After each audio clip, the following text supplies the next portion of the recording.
राजपाल यादव के साथ जो धोखा हुआ था चू चूके में शीतल देख के, वो एटलीस्ट हमारे साथ नहीं हो रहा है।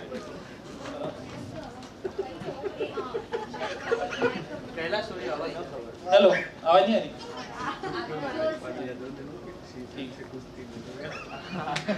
टाइम के साथ कितनी बदल गई है ना चीजें। पहले क्या होता था कि ऐसे स्टेज पे जाते थे, सबसे पहले शुभ संध्या, सुप्रभात, यहाँ पे बता रहे अतिथि गण, और अभी हेलो गाइस। कितना बदल गया है ना एकदम से मौसम। ऐसे ये पाश्चात्य संस्कृति इतनी हावी हो गई है, तो उसका प्रभाव देखने को मिल रहा है। कहीं अमेरिका में जाके मुकाराम माइकल बन जाता है और कालूराम कल्पेश केल बन जाता है, तो वो सब चलता रहता है। हाँ, ऐसे आज सब तो ब्लेजर पहन के आए। ऐसे सच सच बताना, इसमें से अमेजोन और फ्लिपकार्ट से आज कल ऑर्डर करके और आज कल रिटर्न करने वाले कौन कौन?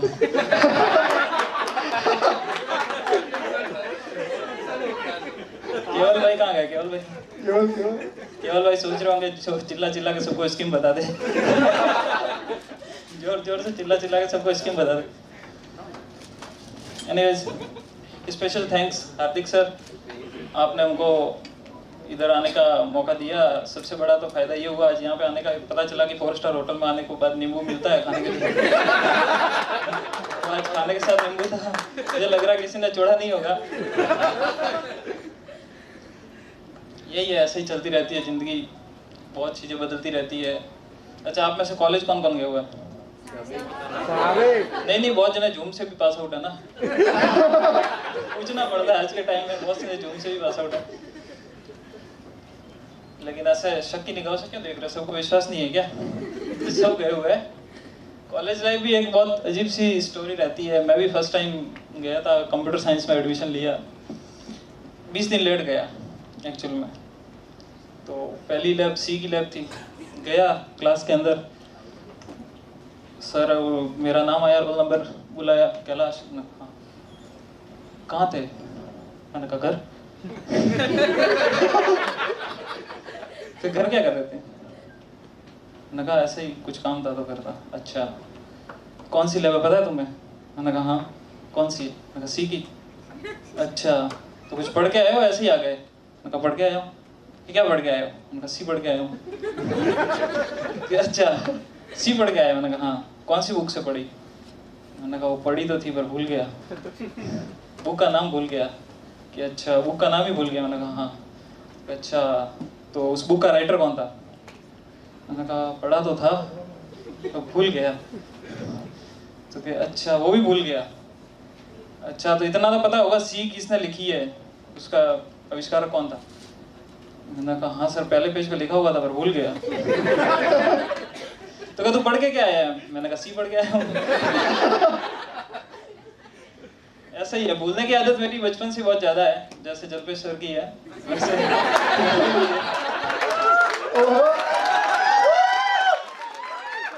मेरी भी है। एक टाइम क्या हुआ कि एग्जाम चल रहे थे, तो अब सप्लीमेंट्री लेते तो पहले क्या सप्लीमेंट्री धागे से बांधते थे, सबको पता होगा। तो सप्लीमेंट्री ली मैं सप्लीमेंट्री बहुत लेता था। मतलब खोटा नहीं लिखा कभी जिंदगी में, खुदा माफ करे, कभी खोटा नहीं लिखा।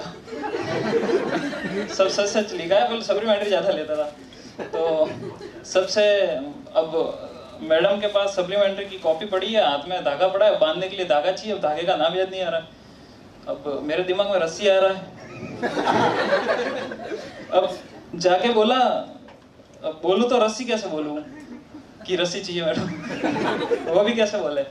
तो गया धीरे धीरे से, मैडम रस्सी दे दो ना।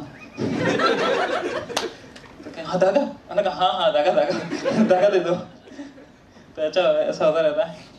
चलो वैसे ताली वाली थोड़ी बजा लो। जिंदगी में कभी खुशी तो कभी गम है, जिंदगी में कभी खुशी तो कभी गम है। ताली वही बजाते जिनके हाथ में दम है।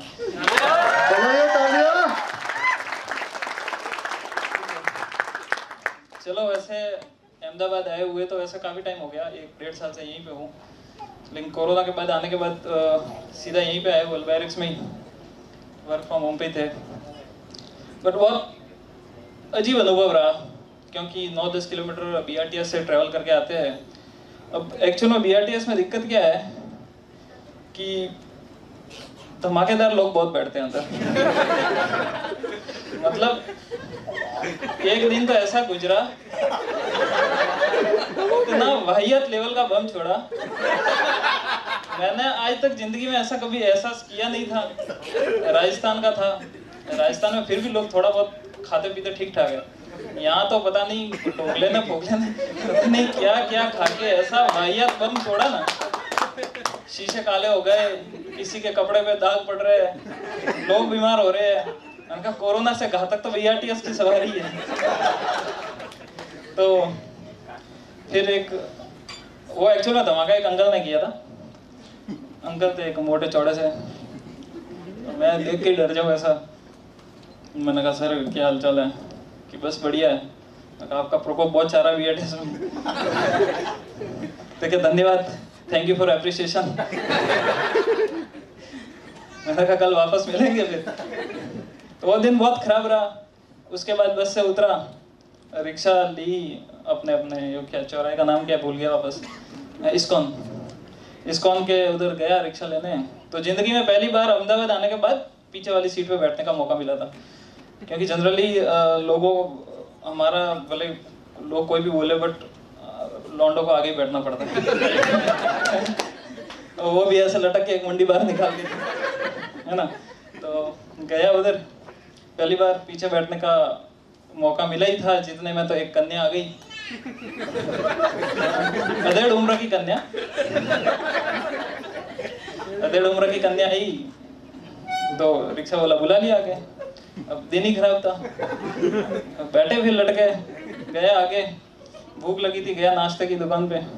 उस दिन हालत ही ऐसी थी कि कोई पहचान ही नहीं कि एम्प्लॉई है। गया नाश्ते की दुकान पे खड़ा था, एक औरत आई, एक और कन्या आई। उसने बोला कि भैया पोहे की एक प्लेट दे देना।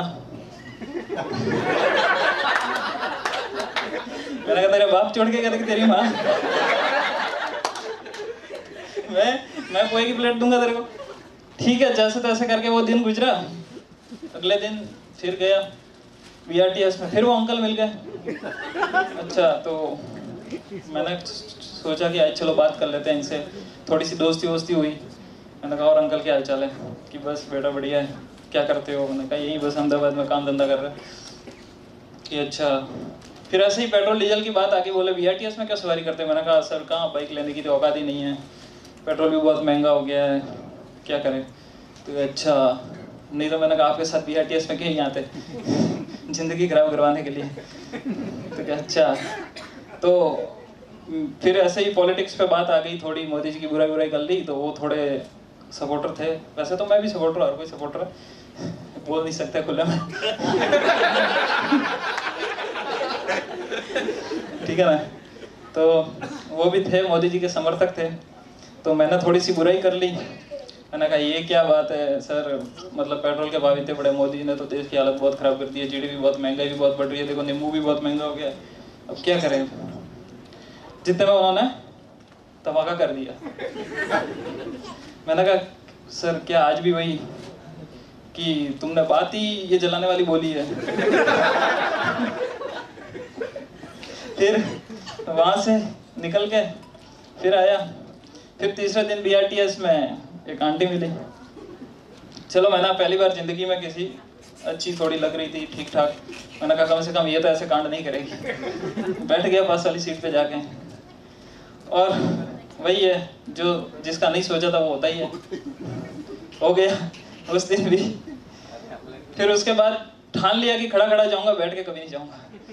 जहां भी स्टेशन आएगा उतर जाऊंगा, दूसरी BRTS पकड़ लेंगे, चलेगा पर कभी बैठेंगे नहीं पास में। अगले दिन वो फिर आंटी मिली कि बेटा आओगे? बार बार सेवा करने का अवसर हमको नहीं चाहिए, बहुत है बहुत। तो यही है, अहमदाबाद में आने के बाद यही चल रहा है। वैसे तो मेरी कॉलेज लाइफ काफ़ी कोई ऐसी रंगीन कोई थी नहीं, जिंदगी में कोई खास मौके मिले नहीं, बस वही है, सूखी सूखी जिंदगी चली है। तो एक बार थी, थोड़ा सा मौका मिला पटवारी का फॉर्म भरने का। हमारे राजस्थान में बहुत बड़ी पोस्ट मानी जाती है। पटवारी जानते हो ना आप, मामलतदार के क्या बोलते हैं इधर? वो जमीन का कामकाज करते हैं, वो इधर पटवारी बोलते हैं हमारे उधर। तलाटी, तलाटी, हाँ तलाटी। मामलतदार तो तहसीलदार को बोलते थे। थोड़ी बहुत गुजराती मुझे भी आती है। जानू चू।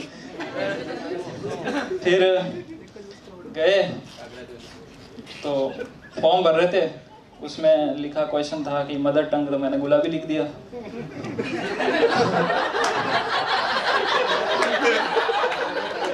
तो मदर टंग में गुलाबी लिख लिया, उस दिन से जिंदगी तबाह हो गई। तो उस दिन से एक बात का मतलब पकड़ लिया कि भाई एक चीज का ध्यान रखना है कि मुस्कुराना हर लड़की की अदा है, जो उसे प्यार समझे वो गधा है।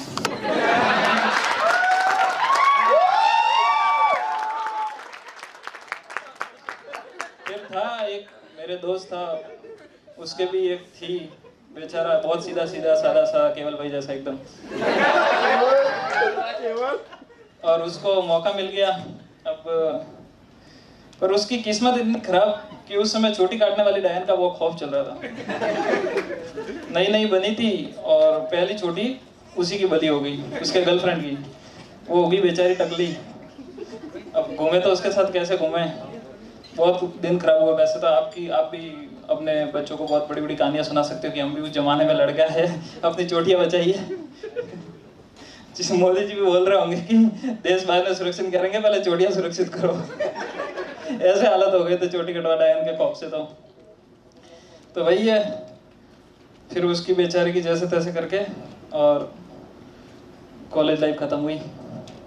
बस बहुत है और कुछ। Thank you very much. जोरदार